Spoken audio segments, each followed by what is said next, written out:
let's just talk about the calculation you had, because I'm fascinated by Trump voters, and most Trump voters I meet are not as informed as yourself, I think it's fair to say. You're pretty well informed on the foreign policy agenda. We know that Donald Trump pulled out of the Iran nuclear deal in 2018. You knew that.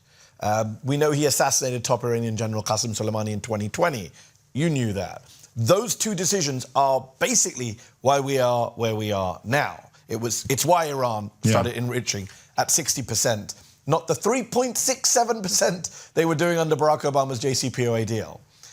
You went ahead and voted for Donald Trump last year, knowing that he is the guy who tore up the Iran deal. It's not like, this is not 2016. You didn't go in saying, well, maybe Donald Trump might be the guy. He's saying anti-war stuff in Michigan. He's attacking Liz Cheney. Yeah, he sounds like the more anti-war guy. He had a record that you, Dave Smith, were aware of, killing Soleimani, tearing up the nuclear deal. So when he goes and becomes president and strikes Iran, that is on your hands too, right? You should have known that he was going to do that.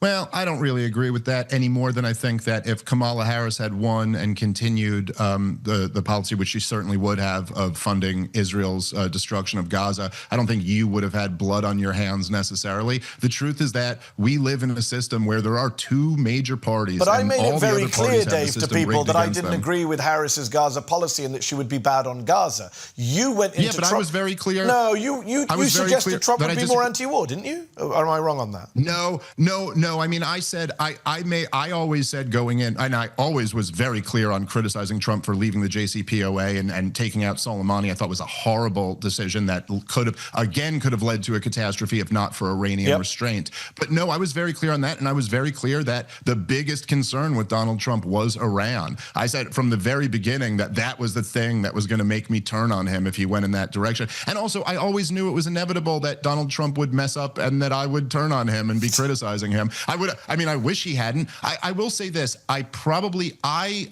held out a sliver of hope, and I always portrayed it this way, that because Netanyahu had double-crossed Donald Trump after he gave him everything he wanted in his first term, that maybe Trump would be petty and vindictive enough to not want to give him everything he wanted in his second term. And maybe the fact that there were voices like Tulsi and some of these other people who were a little bit better, maybe we'd see something better. But I always knew that he was going to end up disappointing.